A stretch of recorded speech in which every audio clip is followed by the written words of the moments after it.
They put a fungicide, which is designed to stop these fungal diseases that are caused by the pathogenic organisms from the soil. They put that on with the glyphosate, and they wiped out all of the effect of that glyphosate to kill a weed.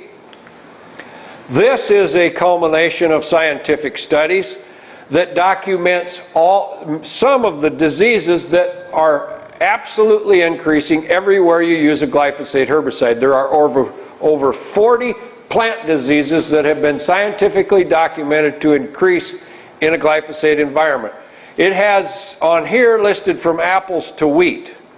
In wheat, some of these, depending on the environmental conditions and a few other factors, some of these diseases, you only need to use glyphosate 1 year out of 3 years prior to planting to the wheat, and you'll see 150 to 300% increase in some of the diseases in the wheat. This is a picture of cornfields in Iowa in 2010. We had somewhat of an ideal year for disease expression in the corn. We had adequate moisture, we had adequate heat. Well, what do you see is the color of the majority of the corn in that picture? What color? Brown. If you're driving across Iowa in August and you see the majority of the corn is brown, what do you call it? Everybody says that. If the bulk of the corn is brown, what else might we call it? Normal. But when there's a green cornfield, that now is abnormal in that picture because it's not the majority, and yet that's what we see. That's what corn is supposed to look like in August in Iowa, regardless of the weather. They cannot put the plant protection products on fast enough to control all the fungal diseases that have gone poof as a result of the continued glyphosate use. This is a picture of a soybean field. Here's a white pole. You draw an imaginary straight line. You see all the brown plants there. You see the green here. The previous year, from here that way was alfalfa. From here this way was sweet corn.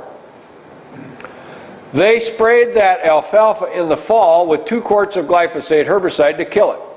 So that they could plant these glyphosate-tolerant beans, they sprayed them 1 time this growing season with glyphosate. And now we have in a full-blown expression of sudden death syndrome. That's what caused these beans to die as a result of that residual glyphosate kicking those soil organisms into overdrive in that portion of the field. To date, there are quote-unquote 24 weeds resistant to glyphosate worldwide. This is an example of the amaranth pigweed. It's a picture that a customer that I was working with in southwest Georgia in 2010 sent to me. You might say he has a little bit of weed pressure in this field. There is a few corn plants in there, and the reason the corn is so scant, there was terrible germination on the seed that was planted in there, so that's why he left it go. That's about knee-high, the amaranth pigweed in that picture. That weed used to be this tall when it was full grown, and it would have 100,000 seeds on it, 3 foot tall. They left a portion of that field that they didn't tear up for purposes of demonstrating to the seed company what happened. This gentleman is 6'4" and weighs 280 pounds, and he has pigweed behind him that are 10 to 12 feet tall. And they have over 400,000 seeds per plant. We go to Iowa. These shorter plants are soybeans. You see the weeds sticking up above that. That's known as tall water hemp. This field was sprayed 3 times with a glyphosate herbicide. He wouldn't tell me how strong a rate he used the second and the third time, and the third time he also put full rate of another herbicide with it, and he still couldn't kill those weeds. There's another view. When it has to compete with corn, it'll grow up.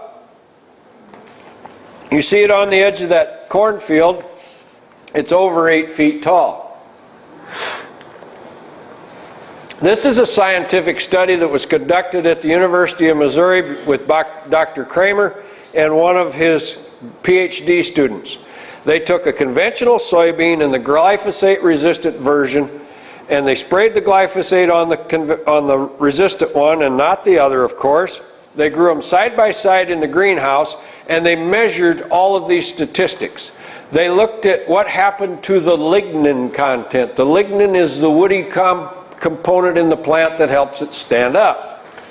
As you see, it went down at both a sequential half rate and full rate. Then they measured the amino acid production. You remember I said the defense mechanism of the plant? It also declined significantly. They measured the photosynthesis capacity of that plant. It also declined significantly. And they measured the water use efficiency. It took more than twice as much water to raise the same amount of plant biomass when you had the trait inserted and you applied the glyphosate herbicide. You remember they said they were going to develop that drought tolerance thing? What happens when the lignin content is down in the plant? This is a picture of a cornfield in Iowa one day after a rainstorm and a 50-mile-an-hour wind the night before.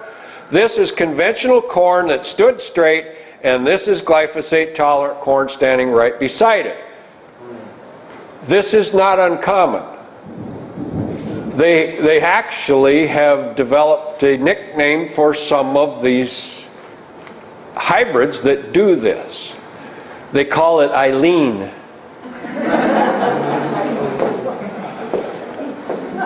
Glyphosate residues. Dr. Paul Capel and his team of U.S. Geological Survey scientists set up monitoring equipment to detect the amount of glyphosate in the air, the rain, and the rivers in 2010 and 2011, and they published this study. They found significant levels of glyphosate in the air, in the rain, and in the rivers in Iowa and Mississippi. It's the only two places they look for it. We have found glyphosate residue in alfalfa, barley, corn, edible peas, potatoes, soybeans, and I could go on. In the alfalfa, it was not genetically engineered alfalfa. The glyphosate residue came from the poultry litter. The poultry was eating glyphosate-produced corn and soy. The glyphosate residue passes through the chicken.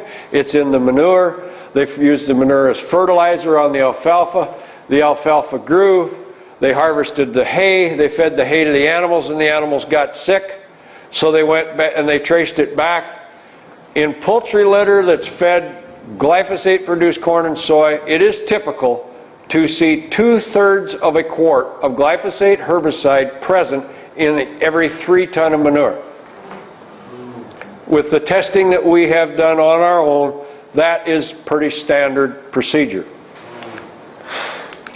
In 1994, the EPA told us 2 parts per million per day per life of glyphosate wasn't going to hurt anyone.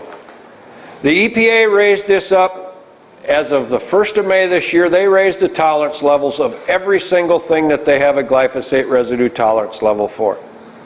On grain, the winner is canola. 40 parts per million is what they allow. In forages, it's 400 parts per million. In soy, it was 1/10 of a part per million in 97. They jumped it to 20. We routinely see 17 parts per million in various soy products. Seralini, the French scientist, has done lots of excellent studies on the toxicity of glyphosate. At 1/2 part per million, glyphosate will destroy both the sperm and the egg, causing infertility. At 2/10 of a part per million, endocrine disruption can begin. Endocrine disruption in the cell for a fetus leads to potential birth defects. For an adult, leads to potential tumors because the cellular reformulation and generation that constantly happens in our body is messed up by the endocrine disruptors. Dr. Andreas Carrasco is a scientist in Argentina. He was consistently witnessing birth defects in the babies that were born to the mothers who lived in the rural communities immediately adjacent to the glyphosate-tolerant soybean fields that were being sprayed with an airplane with glyphosate herbicide. He set up a study with frog and chick embryos and purposely injected them with varying levels of glyphosate to see if he could determine the cause. He documented that it only took 2.03 parts per million of glyphosate residue to cause birth defects. They have seen a 447% increase in the birth defects to these babies born to the mothers between 1998 and 2008, affecting the heart, the purpura, musculoskeletal, and thyroid. They also saw cranial. They've seen cleft palates. They've seen malformed cheekbones. They've seen flat spots on the top of the head. Are you familiar with the increase of birth defects that are happening in your state?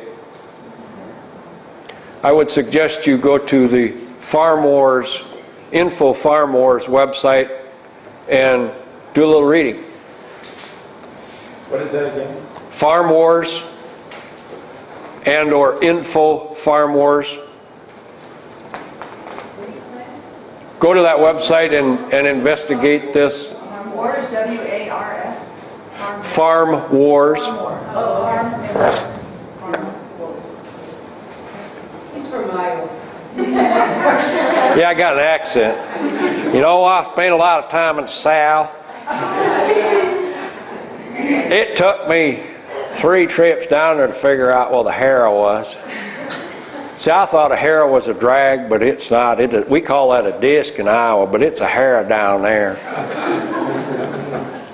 Glyphosate. Strong chelating capabilities. The calcium affecting teeth and bones. Iron affecting the blood. Manganese and zinc affecting the liver and the kidney. Copper and magnesium chelation affecting the brain. Dementia, Alzheimer's, Parkinson's. This is a picture of a stillborn baby calf. Dr. Art Dunham is a veterinarian in northeast Iowa. In 2003, he started investigating and documenting an ever alarmingly increasing rate of manganese deficiency in his farming customers' livestock. This is a part of the country where they have always had high to excessive manganese levels in the soil. They never added manganese to a ration because if they did, they could have manganese toxicity. Because of all the increased glyphosate use in crop production and the residuals in the soil, that manganese tied up, now the manganese deficiencies are expressing themselves in the livestock. It is not always documentable to have the manganese deficiency in the grain or the forage because the manganese may be there, but when the glyphosate residue is present with it, it prevents it from being available. What about correlation in health for humans in this subject? Dr. Nancy Swanson is a PhD physicist from your state. I had the pleasure of meeting her in person last week. Been communicating with her by email and telephone for probably 3-4 months now. She, in January of this year, published articles where she investigated the use of genetically engineered crops and glyphosate herbicide and looked to see if there was a correlation between that and various diseases in our country. We're at 1996 here, and here's the introduction of genetically engineered corn, cotton, and soy, and the percentage that's being used in our country in 2012. It's in the low 90s and high 80s. Then she looked at a correlation between the glyphosate use and specific diseases. Starting in 1990, autism was pretty flat. 96, the introduction of genetically engineered crops. The yellow line is the increase in autism, the yellow bar, and the red line is the increase in glyphosate applied. The Pearson correlation coefficient factor is 98.5%. Now that doesn't prove cause and effect. But Dr. Stephanie Seneff from MIT has had particular interest in autism for a long time. 1 in 150 children in our country in 2007, 1 in 100 by 2009, 1 in 50 by 2013. At our current trend increase, we'll be at 1 in 2 before we know it. Back to Dr. Swanson's information. Thank you. Diabetes and glyphosate. If the trend would have continued from 1980, the green line would come across like this. The persons with diabetes is the yellow bar. The genetically engineered corn and soy is the red. The glyphosate applied is the blue. Again, a 98% efficiency factor in that correlation of both implementation and effect. Obesity in our country. What happens if you have a broad-spectrum chelator that ties up the mineral content in the soil and ties up the mineral content in the plant and ties up the mineral content in the grain, causing the production of a hollow-caloried food source that will be high in carbohydrates? Will a person have to consume more to be satisfied because of deficient energy levels in the grain? The percentage of people that have been classified as obese, the genetically engineered soy is purple, the glyphosate, again, a 98% plus coefficient factor. Thyroid cancer. The trend, if we stayed on the same trend we started in 1975, we'd be at 30%. The incidence today, 2009 actually, it's up over 85%. The trend on the genetically engineered crops and the glyphosate use, again, a coefficient factor of 98%. I talked to Dr. Huber for quite a while yesterday. He had just returned from Hawaii. He was out there to testify at a council hearing on one of the islands. He said if they have 1 or 2 examples of this, they can blow it off.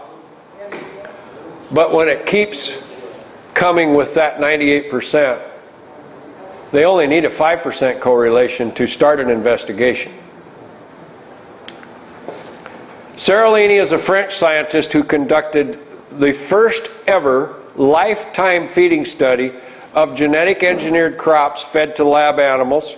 He also had glyphosate residue in the diet of some of these animals. Now, he was viciously attacked verbally by everybody that's a proponent of genetic engineering. Even some of the regulatory agencies said this was bad science. He did not anticipate this to be a cancer study. If he would have anticipated that, he would have had 40 or 50 rats in each group. The fact that the rats developed all the tumors they did was not his plan. But it showed up. But he got ridiculed as a result of it. He had 20 rats in each treatment. Now, he's been vindicated in a major way because the French government has ordered a repeat of this study, and they're going to raise the numbers of the animals up to the level to where it meets all the studies, toxicology and cancer. But he fed these rats for their lifetime, which is basically 24 months. The longest so-called safety study of the industry to prove genetically engineered crops are safe has been 3 months or 90 days. In his study, the tumors that developed showed up at 4 to 7 months on the rats that developed them the fastest. That was the ones that were eating the genetically engineered food. Only 11% of the diet was genetically engineered food, by the way, and the ones that were consuming the glyphosate. All of these rats developed tumors before their life ended. The industry attacked him because he used the wrong rat. It was the Sprague Dawley rat. It is the perfect rat to use in this type of study for tumor development, although he wasn't looking for it, because they develop tumors at the same rate that we do. At 23 months, the control rats were starting to develop tumors. The biggest hypocrisy of the criticism is the fact that the industry used the Sprague Dawley rat in their 90-day study to prove the safety of genetically engineered crops. As I said, it will be repeated. Here's a picture of some of the mammary tumors that those rats saw.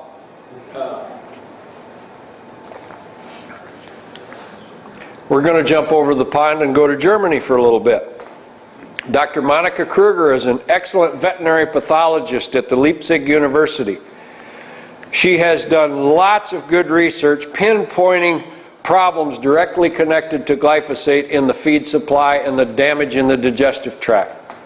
Germany has a cool, overcast climate, so they have a persistent problem with Clostridium botulinum in the soil. So that's always been an underlying factor. But as they say, the straw that breaks the camel's back, she has documented that 1/10 of a part per million of glyphosate residue, which was documented in the soybean meal that they imported from the U.S., killed 3 beneficial organisms in the rumen of the cow. Those 3 organisms are the controls for the Clostridium botulinum. When you wipe out the controls, the botulism goes through the roof. The babies that succumb to SIDS in Germany, they're doing autopsies on them. An MD told us the vast majority of the babies in that scenario that succumb to SIDS test positive for the botulism, for the Clostridium botulinum organism. They do not have genetically engineered crops in Germany. They use glyphosate as a burn down prior to planting, and they use glyphosate as a pre-harvest desiccant. They did a random sampling of professional people in Germany for glyphosate residue. They had volunteers from none of them had anything to do with production agriculture or handling glyphosate in any way, shape, or form. They had them come in and give a urine sample. 100% of them were urinating out higher levels of glyphosate than is allowed to be in the drinking water supply. Dr. Kruger also documented 1/10 of a part per million of glyphosate residue in the feedstuff for chickens wipes out 3 beneficial organisms that are the control mechanism for E. coli, and the E. coli goes through the roof.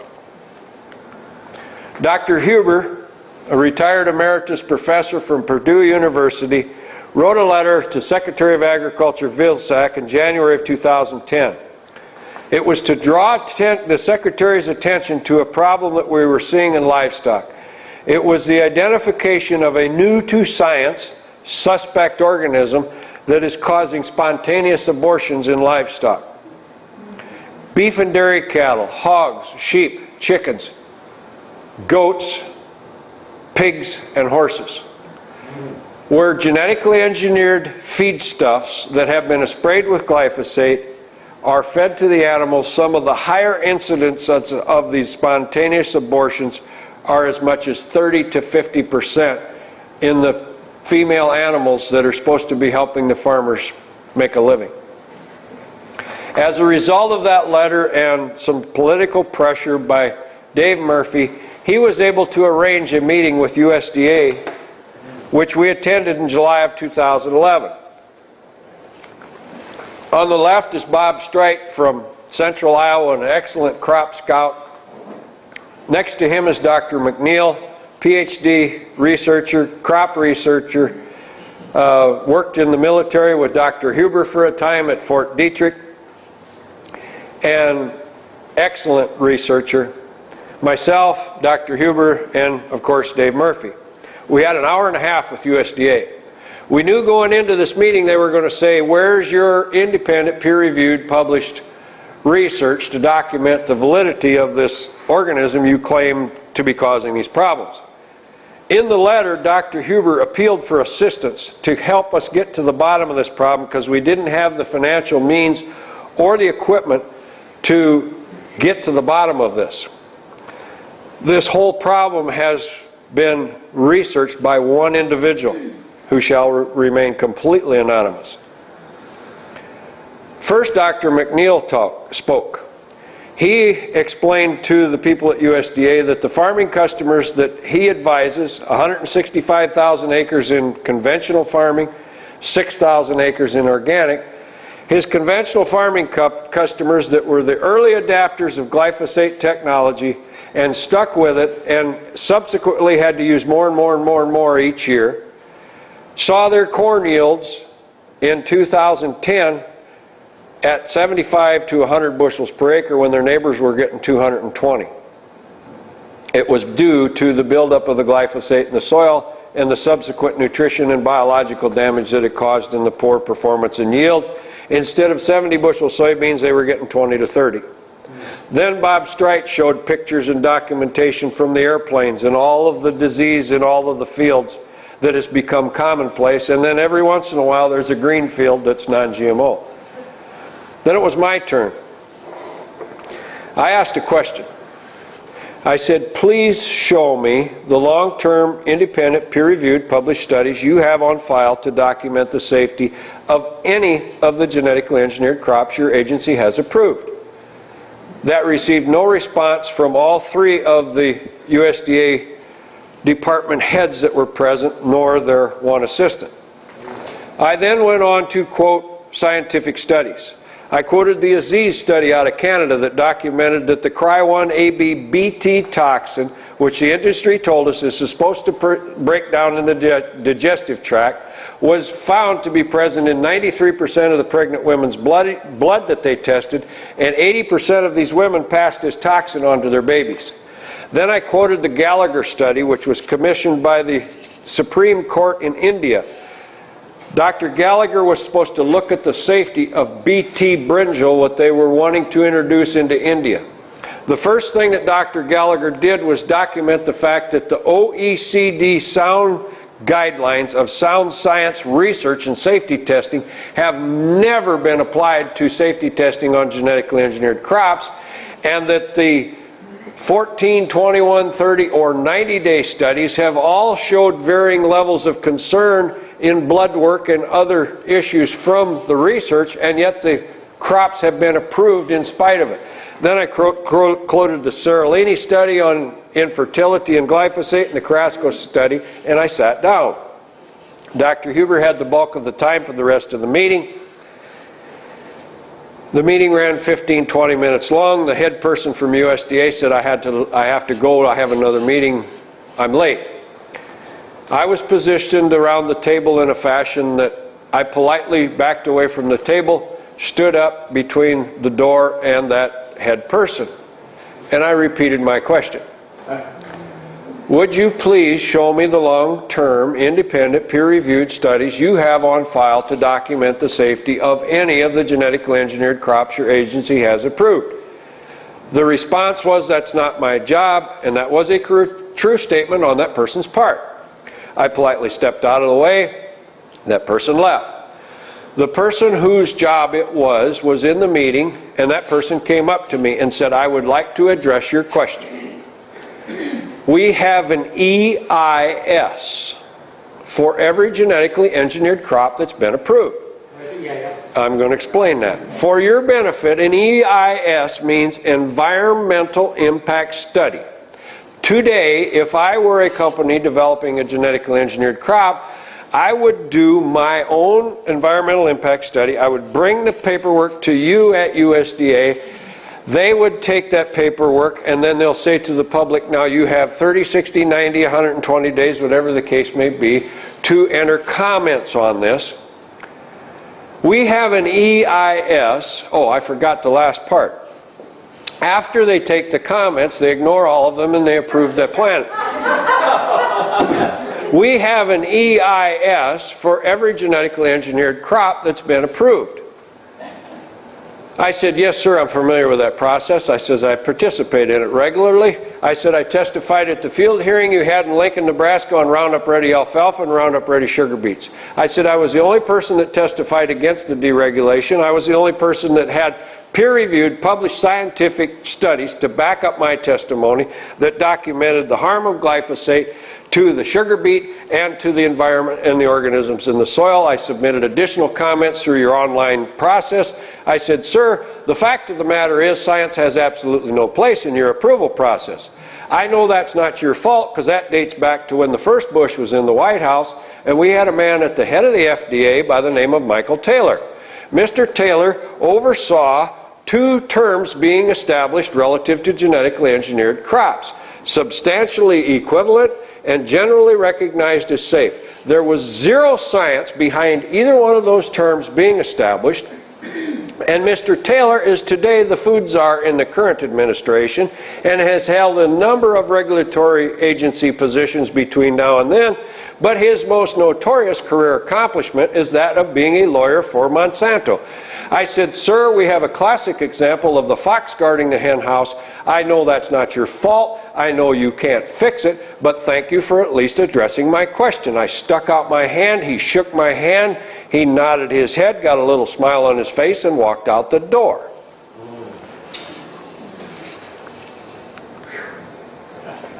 What do you see in this picture?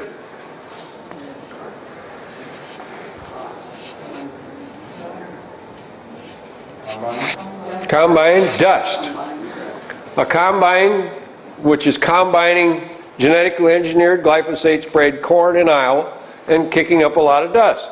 A gentleman I know in northwest Iowa noticed a lot of dust in his brother's Liberty Link corn, more so than his own non-GMO corn. He noticed a lot of dust in his father's Roundup Ready corn.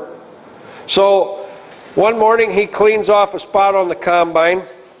They combine the Liberty Link corn. He goes back that night and he gets a dust sample and he puts it in the bag and he marks it. Did the same thing with the glyphosate corn. Then he noticed a lot of dust in his hog building. He custom feeds hogs and that dust was accumulating in there and he thought, well, I'll just take a sample of that and send it in.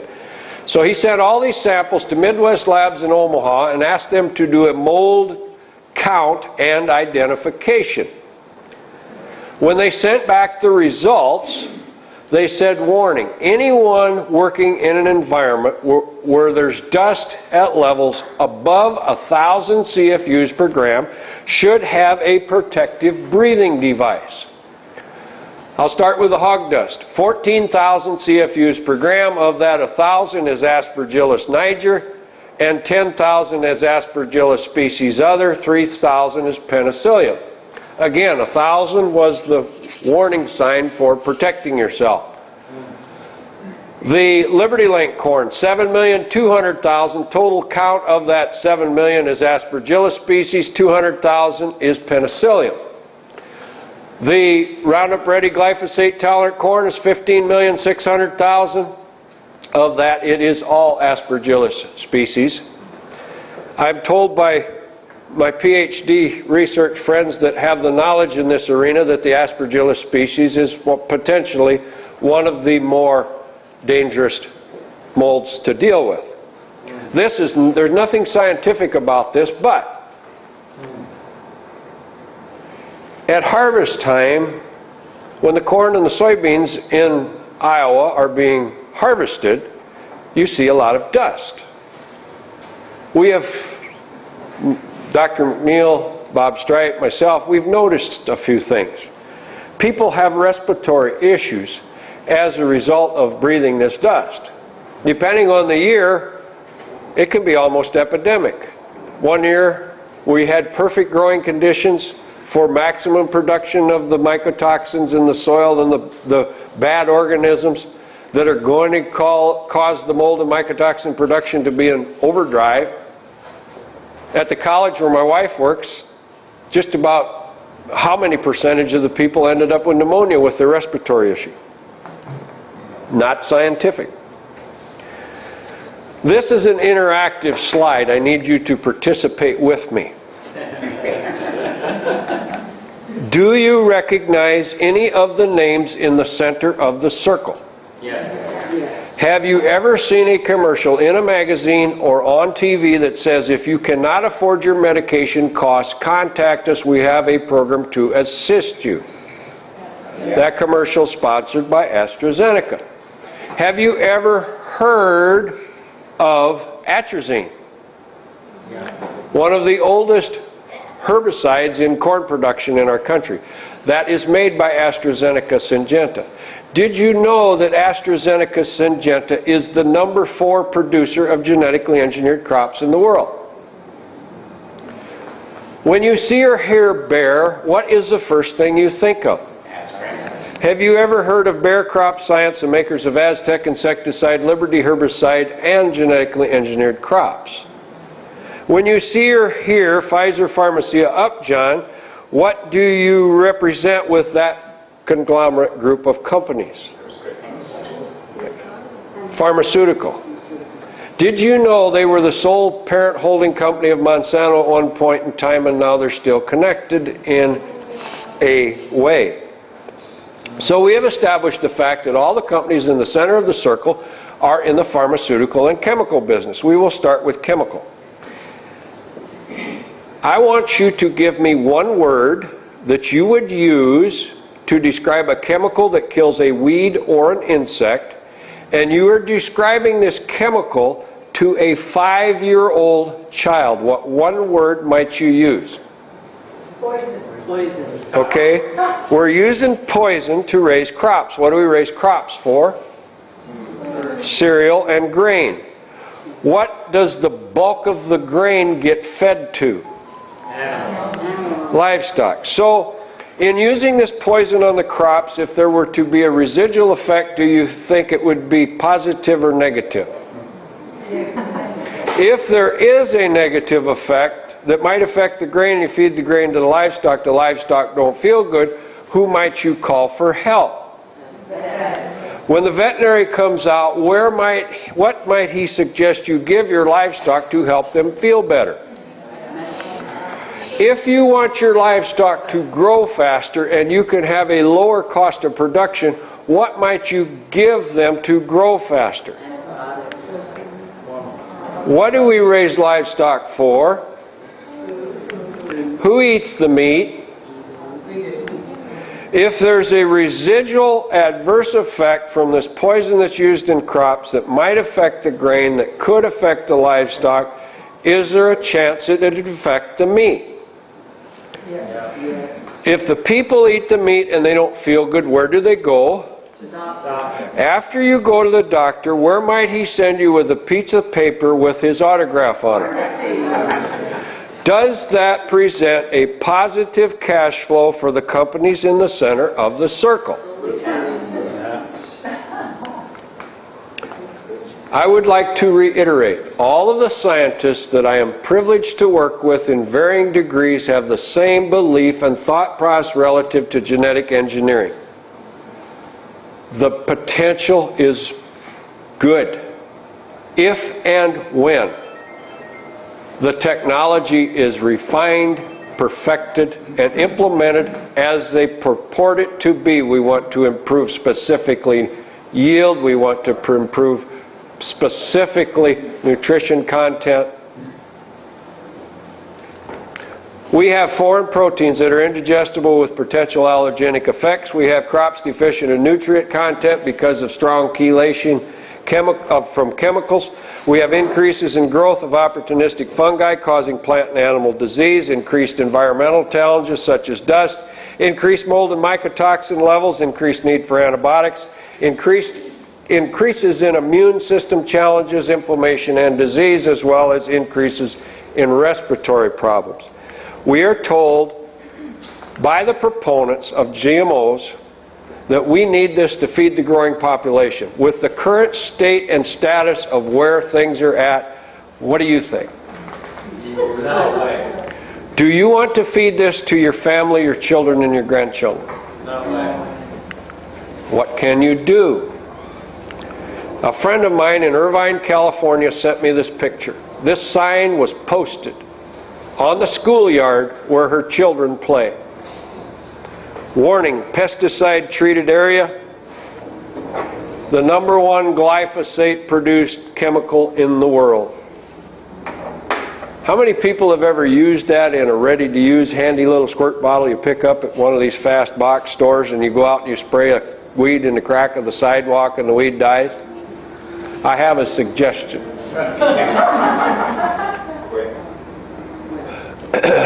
First, I would ask you think about what happens to the residue that doesn't hit the plant that's on the cement when it rains like it is today. Where's that residue go? And then an alternative. My mother always had a teapot on the stove. She would fill that up with water full and turn the burner on high and let her sit there until she whistled. Then she'd pick that thing up and she'd go outside and she would pour that boiling hot water on all them weeds in the crack in the sidewalk. She'd go back in the house and set the teapot on the stove. If she needed to, she'd fill it again. But then she'd go out and she'd pull them weeds out just like this. They came out real easy after that boiling water hit them. It has some effect on it. But amazingly, it doesn't run down and affect anything after it's done. If you would like to further educate yourself on this subject, I strongly recommend this book. It is a very good broad stroke picture of the whole topic of genetic engineering. Seeds of Destruction by William Engdahl. Very well documented book. I only found one slight little thing that I would take issue with. The rest of it seemed to be right on the money. Here's another book that I would suggest you read, especially if you are going to become a mother or a grandparent. It's entitled Our Stolen Future. I have purchased many copies of this book used online for a penny and paid $3.99 for the shipping. Now they may have a run on this if anybody follows the suggestion after my recommending this at every tour we've done in Washington in the last 2 weeks. But it's worth the money. It's not a difficult book to read scientifically. It talks about the endocrine disrupting capabilities of synthetic chemicals. DDT is a big picture in people's mind when you think of chemical and problems. DDT caused problems at parts per trillion and parts per billion. All the glyphosate residue levels are at parts per million. And that's what we focused on to this point in time in the research. The first research with parts per trillion levels of glyphosate was published out of Thailand this year, and they documented the fact that glyphosate residues in parts per trillion was feeding the tumors to cause breast cancer at an excellent rate. I like to end this on, I'm sorry, go ahead. The author. Oh, Theo Colburn. Theo Colborn.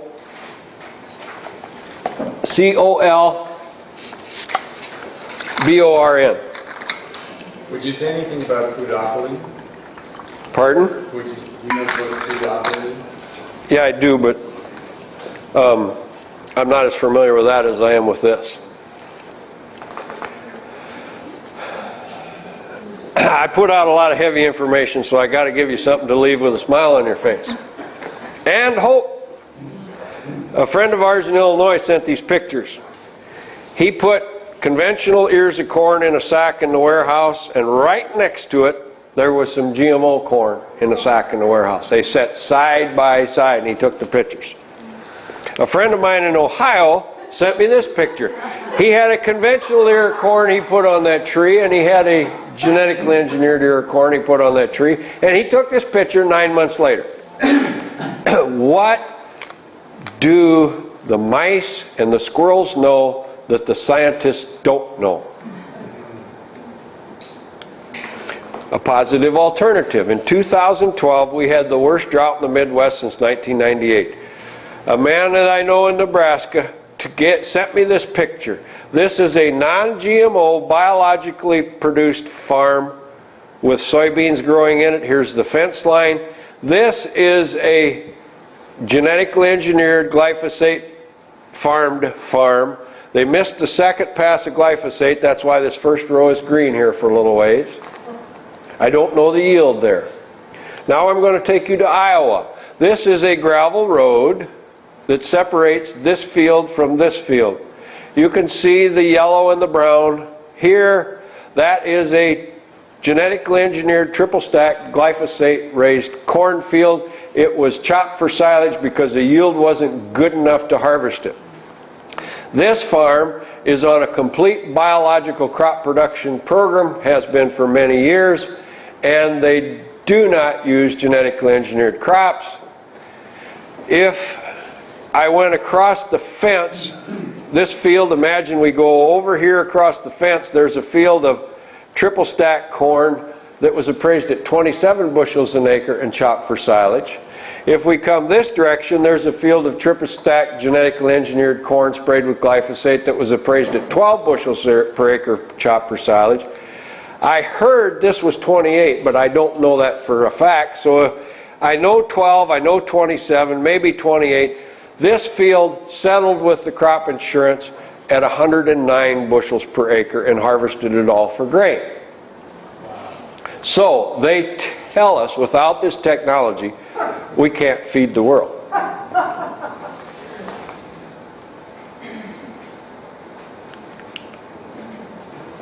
Would you people with the cameras do me a favor, please? Stop them for a second.